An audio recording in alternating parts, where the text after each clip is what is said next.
Et très large page consacrée ce soir à l'épidémie d'Ebola qui ne cesse de prendre de l'ampleur. Déjà 177 morts selon un dernier bilan de l'Organisation mondiale de la santé et 750 cas probables. 17e flambée du virus en République démocratique du Congo, principal pays concerné, où le virus représente désormais un risque très élevé selon l'OMS.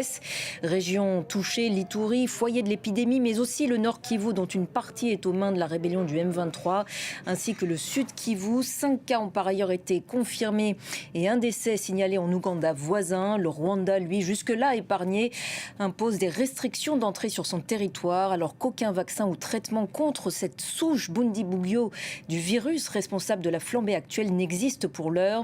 Le respect des mesures barrières et la détection rapide des cas est donc crucial. Autant de défis dans des régions où sévissent groupes armés dont les combats ont fait des millions de déplacés. Avec nous donc depuis Kampala en Ouganda, Jean Kaseya, épidémiologiste, directeur général de l'Africa CDC, le Centre africain de contrôle et de prévention des maladies. Bonsoir. Merci beaucoup d'être avec nous ce soir sur France 24. Je le disais, l'Organisation mondiale de la santé a dit que le virus représentait désormais un risque très élevé. Votre organisme, l'Africa CDC, a elle-même déclaré tout à l'heure que 10 pays africains pourraient bientôt être touchés. La situation est-elle encore sous contrôle ? Merci de m'avoir reçu. J'ai appelé une réunion des différents ministres des pays affectés aujourd'hui à Kampala. On a eu le ministre de la RDC, le ministre de l'Ouganda, le ministre du Sud-Soudan et toutes leurs équipes. Et il y a eu 300 partenaires qui se sont aussi joints à nous pour analyser cette situation. On était avec l'OMS, l'UNICEF et les autres. La situation est sérieuse, l'épidémie évolue à grands pas et comme on le sait, il n'y a pas de vaccin, il n'y a pas de médicaments. Et j'ai été en Ituri il y a 2 jours, le besoin est criant et si nous ne mobilisons pas les ressources avec le plan commun qu'on vient de mettre en œuvre aujourd'hui, je crains que beaucoup d'autres pays soient effectivement touchés. Quel est ce plan commun que vous évoquez à l'instant ? Une réponse collective, hein, vous l'avez dit. Alors, nous avons décidé de parler d'une seule voix. Vous savez, cette épidémie, cette maladie est connue depuis 19 ans.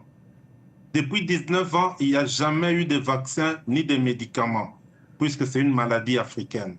Et j'ai toujours dit, si cette maladie était en Europe ou aux États-Unis, on aurait déjà des vaccins et des médicaments. Maintenant, nous avons décidé avec nos leaders que cette maladie sera gérée en Afrique par les Africains, pour les Africains, mais avec l'appui de nos partenaires aussi.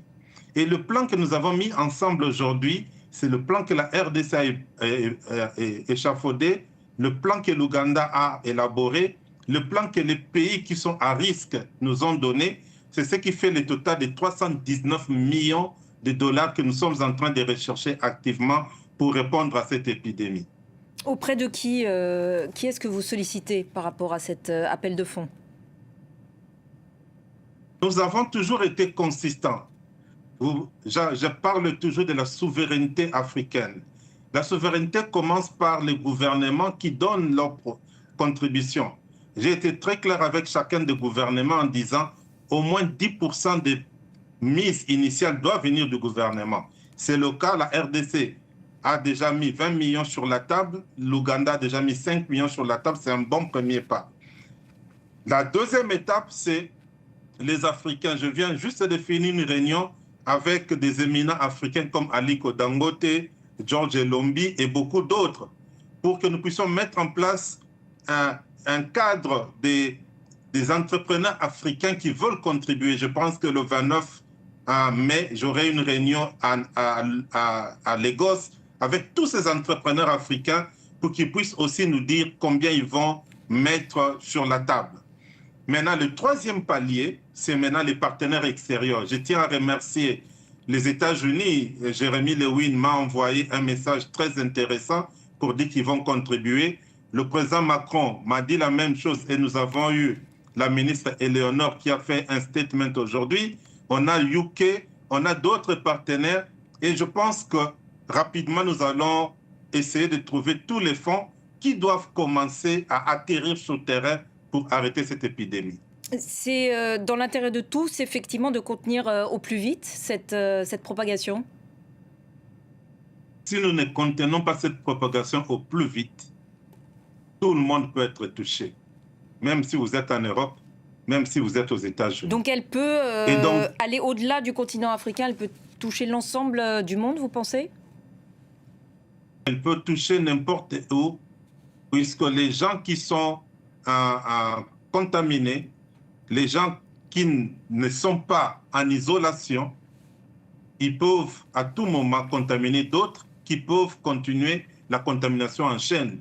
Donc, on doit arrêter cette épidémie maintenant avant que tout le monde puisse commencer à se poser des questions. Alors parlons concrètement de la situation sur le terrain, notamment premier concerné la République démocratique du Congo. Est-ce que le pays est suffisamment équipé à ce stade pour faire face à cette épidémie en termes de lits d'isolement, de laboratoires, de masques, de matériel médical? J'ai été à Genève, j'ai arrêté mes engagements à Genève pour directement voyager à Kinshasa, puisque je me considère comme un général de l'armée. Quand son pays est touché, il doit être au front. Et ce que j'ai vu, j'ai parlé avec les autorités de la RDC. D'abord, il faut se dire que la première des ressources, c'est la ressource humaine. La RDC dispose des experts de très haut niveau, professeur Mouyembe par exemple. Et donc, la deuxième, c'est que cette ressource humaine doit être équipée. C'est là où nous avions quelques soucis. Et donc, la recherche de fonds que nous faisons, c'est pour permettre aux ressources humaines qui existent d'être équipées, d'aller prendre en charge les malades qui en ont besoin. Et j'ai été en Ituri, à l'épicentre même de cette épidémie, et j'ai vu que les besoins sont immenses, puisque comme il n'y a pas de vaccin, il n'y a pas de médicaments, il faut une grande surveillance, il faut les moyens de diagnostic à tout point pour détecter rapidement tous ceux-là qui ont la maladie. Il faut des moyens d'isolation qu'on n'a pas encore. Il faut les moyens de traitement qu'on n'a pas encore. Donc, ça signifie que nous sommes en train de bâtir la réponse et j'espère que dans les prochains jours, on va aller de l'avant. Donc la RDC n'a pas pour l'heure les moyens de procéder rapidement, notamment au dépistage? Les dépistages se fait de façon, et le ministre de la RDC l'a dit, le premier cas était connu autour du 5 mai, mais seulement les laboratoires à Ituri n'étaient pas équipés pour diagnostiquer la souche autre que Zaïre. Donc quand ils ont fait la souche Zaïre, ils ont vu que c'était négatif, ils ont pensé que ce n'était pas Ebola. Donc ça signifie que nous devons, comme on dit en anglais, upgrade. On doit donner un peu plus par rapport à ces laboratoires. Et nous avons décidé avec le ministre de la RDC aujourd'hui de faire encore un déploiement conséquent de tous les réseaux de laboratoires et nous allons bâtir un réseau de laboratoires qui est lié au niveau national à temps réel. C'est un challenge, mais on va y arriver. Qu'en est-il, Jean Cassillet, des populations? Est-ce que l'application des gestes barrières et des recommandations sanitaires émises notamment par l'Africa CDC sont suivies? Est-ce qu'il y a une adhésion des populations aux recommandations sanitaires? J'ai été sur terrain, comme on dit, j'ai été en Ituri. Dans la grande majorité des cas, la population suit les mesures barrières. Et vous savez, ce n'est pas la première épidémie. Et Africa CDC, ça fait un bon bout de temps que nous sommes en train de faire la promotion de cela avec nos gouvernements. Mais bien sûr, nous avons toujours des cas de récalcitrants, comme ce qui s'est passé il y a 2 jours où un jeune homme est mort et puis ses amis ont voulu récupérer le corps pour des raisons un peu d'ego. Et malheureusement, ça s'est tourné à brûler les tentes où les malades étaient. Mais de façon générale, il faut se dire, les mesures barrières dont nous parlons, c'est compris par la population et c'est appliqué. Vous avez notamment rappelé que les enterrements sont de hauts lieux de propagation de ce virus. Les restrictions sur les rassemblements sont là aussi bien acceptées globalement? Vous savez, nous venons d'une culture où vous allez voir que pour cette épidémie aussi, 60% des personnes infectées sont les femmes. Puisque dans la culture qui est la nôtre dans le passé, une femme ne peut pas perdre son mari, n'est pas toucher les corps, n'est pas pleurer son mari. Et ça, ça a poussé à beaucoup d'interprétations. Mais aujourd'hui, avec tout ce que nous avons comme enseignement, comme mesure que nous donnons à la population, nous voyons que de plus en plus les gens commencent à faire leur deuil différemment. C'est vrai qu'il y aura toujours des cas marginaux ici et là, et malheureusement, ces cas marginaux, surtout lorsque l'épidémie n'est pas encore connue, n'est pas encore déclarée, c'est ce qui crée ces nombres de cas. Je vais être très clair avec les gens. Nous allons encore assister à l'augmentation des cas. Pourquoi? Puisque nous sommes encore dans une phase active de l'épidémie. Ce n'est qu'il n'y a que 7 jours que nous avons déclaré cette épidémie. Vous savez, c'est Africa CDC qui a déclaré en premier quand j'ai eu les données que au moins 2 pays étaient touchés. C'est notre responsabilité au niveau continental de déclarer. Et donc, nous allons nous donner un peu de temps. Nous allons faire une surveillance active. Nous allons continuer à mettre les mesures barrières en place et nous allons rechercher chaque cas contact. Et c'est quand nous allons avoir la maîtrise de tout cela que nous pouvons commencer à envisager les décours de cette épidémie. On sait que dans ce contexte, il y a énormément de fake news, de fausses informations qui circulent, comme c'était le cas notamment durant le Covid. L'enjeu aussi, actuellement, c'est la lutte contre la désinformation. La lutte contre la désinformation, elle est là pour nous.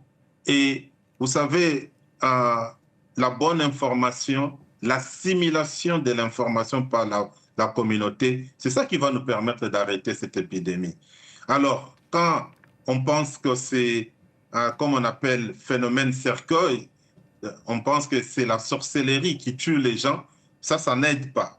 Donc, ce que nous faisons avec les leaders communautaires, c'est de donner la meilleure information, la bonne information, afin d'arrêter ces croyances et que les gens sachent que la maladie existe, mais on peut se préserver et ne pas l'attraper. On évoquait l'extension de l'épidémie, notamment dans la région du Nord Kivu. On sait que les conflits armés dans l'Est de la RDC et la présence aussi de millions de déplacés dans des camps compliquent évidemment la lutte contre la propagation de cette épidémie. Comment est-ce que vous gérez, comment est-ce que la RDC peut gérer la situation dans ce contexte? J'ai parlé avec les autorités de la RDC. Là, je vais quitter Kampala pour aller à Brazzaville pour les assemblées de la Banque mondiale. Et puis mardi soir, je serai en RDC pour voir le président Tshisekedi et aussi les membres du gouvernement pour discuter effectivement de ce que l'on doit faire dans cette partie de l'Est du pays. Mais je sais des informations qui m'ont été transmises déjà que la RDC utilise les mécanismes des négociations en place, notamment les Qatar et les États-Unis, pour que nous puissions avoir accès à ces malades. Nous, en tant qu'Africa CDC, nous traitons avec les États, et à moins que je ne puisse pas avoir la bonne information, mais je sais que Goma et Bukavu sont toujours de la RDC, et donc nous allons utiliser par les mécanismes des négociations qu'ils ont, nous allons avoir accès à la population de Goma et de Sud Kivu dans les tout prochains jours et nous allons faire notre travail pour sauver la population. Le Rwanda, voisin, applique des restrictions d'entrée sur son territoire désormais. Vous avez plaidé il y a quelques jours contre la fermeture des frontières, en tout cas en l'état actuel de l'épidémie. Qu'est-ce que vous pensez de ces restrictions de circulation? Nous sommes très clairs sur les restrictions de circulation. Vous avez vu, nous avons sorti un press release, comme on dit, pour dire très clairement que les pays occidentaux qui ont commencé à imposer les restrictions de voyage en RDC, en Ouganda et au Sud-Soudan, que cela n'était pas la bonne manière et d'ailleurs c'est découragé par les systèmes, des règlements internationaux. Donc, nous sommes très clairs là-dessus et nous en discutons aussi avec nos propres pays pour dire il ne faut pas fermer les frontières, mais il faut plutôt renforcer les dépistages, il faut renforcer les capacités d'isolation des malades et c'est cela qui va permettre d'arrêter cette épidémie. Vous évoquiez les pays occidentaux, vous faisiez référence à l'administration Trump, c'est ça qui a décidé d'obliger l'équipe nationale congolaise de s'isoler 21 jours avant l'arrivée sur le territoire américain avant la Coupe du monde de foot? Vous savez, chaque pays a le droit de prendre des mesures pour se protéger. Mais ces mesures doivent respecter les règlements sanitaires internationaux. Le règlement sanitaire international a été voté par nous tous. Et donc, moi j'ai un bon dialogue avec les autorités américaines et je sais que nous allons continuer ce dialogue. S'il n'y a pas de raison d'appliquer des mesures maximalistes, il ne faut pas les appliquer. On sait qu'il y a eu des coupes drastiques de l'aide internationale, notamment à destination du continent africain depuis le Covid-19. Donald Trump a aussi mis fin à l'USAID. Ces évolutions ont-elles affaibli, selon vous, durablement les capacités africaines de réponse aux crises sanitaires, quelles qu'elles soient? J'ai toujours été très clair là-dessus. Ce n'est pas seulement les Américains qui ont coupé l'aide. Pratiquement tous les pays occidentaux ont coupé l'aide en Afrique. Et ça, c'est une réalité. La deuxième réalité, c'est que cette aide-là contribue aussi à renforcer les systèmes de surveillance et les systèmes de collecte des données, les systèmes de transmission des données et d'analyse des données. Là, nous avons aussi un grand vide qui s'est créé. Le temps que les pays africains puissent combler ce vide, nous sommes en train de vivre des situations assez difficiles. C'est vrai, si l'aide était là de façon telle qu'elle était avant, on n'aurait peut-être pas vécu cette situation telle qu'on est en train de la vivre. Mais au moins, c'est une leçon pour nous, c'est une opportunité pour nous de nous dire, nous devons commencer à compter pour nous-mêmes, par nous-mêmes. Nous devons bâtir des systèmes pour les Africains et c'est ce qu'Africa CDC, nous sommes en train de faire avec nos pays membres. Et vous avez effectivement régulièrement dénoncé l'indifférence de l'Occident ou des laboratoires, en tout cas pour la production de vaccins pour des maladies qui ne concernent que les pays africains. Où en est le projet africain justement de production locale de vaccins et de médicaments pour gagner en indépendance vis-à-vis des laboratoires occidentaux? Madame, je vais vous dire, ce qui m'a choqué quand j'ai pris le poste d'Africa CDC en 2023. On m'a dit qu'il n'y avait pas de marché en Afrique, alors que moi, je sais qu'il y avait 1,4 milliard de personnes. Mais en réalité, ce qu'il me disait différemment, c'était qu'il y a trop d'invisibles en Afrique, puisque rien que, il n'y a que 10% d'Africains qui ont une assurance maladie. Et sur ces 10%, il n'y a que 2% qui ont une assurance maladie suffisante qui peut leur permettre d'avoir accès à une panoplie de soins. 2% de 1,5 milliard, si on arrondit les chiffres d'aujourd'hui, ça représente 30 millions. 30 millions, ça représente la moitié de ceux-là qui ont l'assurance maladie en France. Voilà pourquoi il disait qu'on n'avait pas de marché. Nous avons changé cela. Africa CDC a créé ce qu'on appelle l'African Pool Procurement Mechanism. Ce mécanisme nous permet d'acheter de façon groupée et de tenir compte même de ceux-là qui n'ont pas d'assurance maladie. Ça, c'est déjà un grand changement. Le deuxième changement que nous avons fait à Africa CDC, c'est le programme digital. Nous sommes en train de rendre visibles les invisibles.